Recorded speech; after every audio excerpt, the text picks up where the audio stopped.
What's up, you guys? Marty Schwartz here. I'm really excited. Got a cool guitar technique. A lot of different people have implemented this idea, but it's really inspired by John Frusciante. He uses this quite a bit. It's better in an ensemble kind of technique, either playing with another guitar player or in a band. This is going to sound really good. When you're just playing by yourself, it's not as full, but that's the idea. It's more of a spread voicing is what you would call it.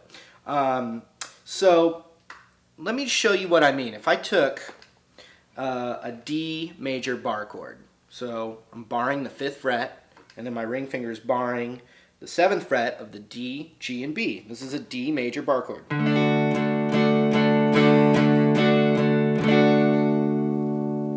What you can do instead of that is we're going to take the middle note out of the chord altogether.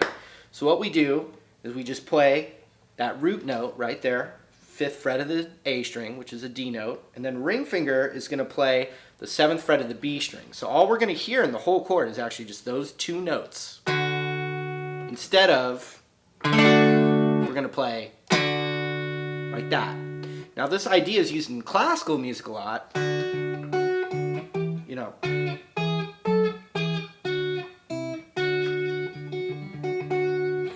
But what we're going to do is make sure that everything else is muted. So the tip of my index finger is muting the low E string, and my index finger is also just muting across the fretboard, so everything's muted except my ring and index finger tip. So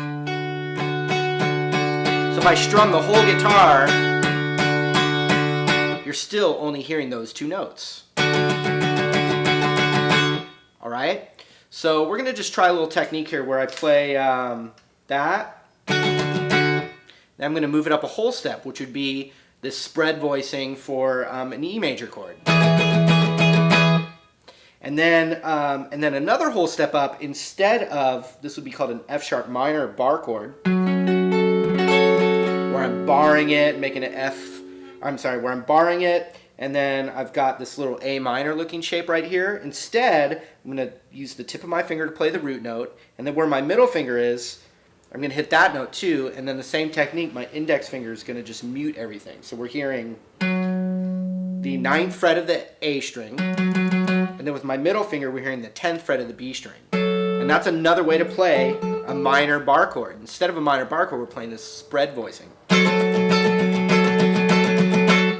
So we have a D major, spread, up to E, then F sharp,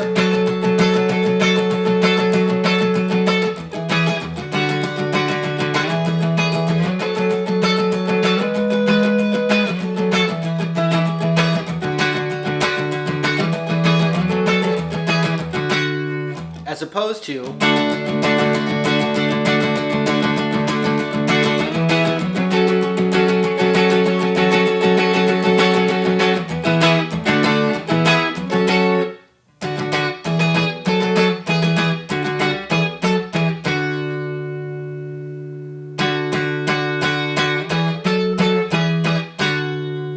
just like that. So you can use these ideas just to get a different sound out of your guitar. That's all. It's just another option, right? The more options you have, the more versatility you have as a musician. So let's talk about the E root. That was all A rooted. So with the E root, if I took like an A major bar chord, 5th fret barred, E major looking shape, I can just index finger on the 5th fret, middle finger on the 6th fret of the G, and same thing, mute everything else.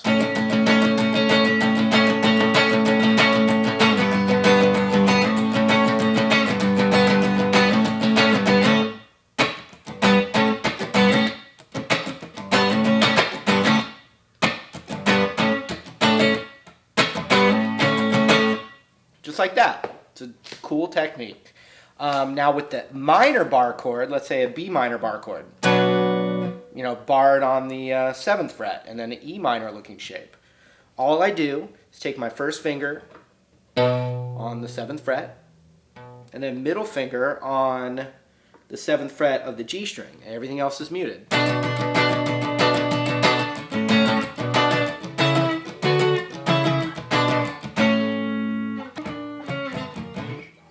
experiment. So let's see, A major,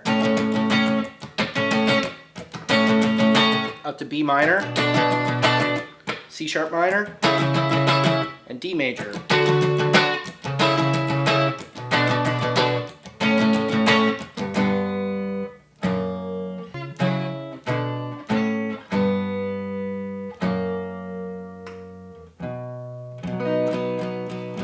I'm just fooling around. But so these go really well, like let's say, you know, your lead singer or another guitar player or even a keyboard player, something they're playing like a full voiced D chord. You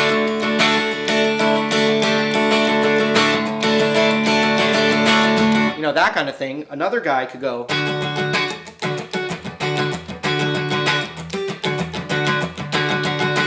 You know, you can build a little riff off of that idea by adding, you know, by taking away notes. It complements another musician in the band.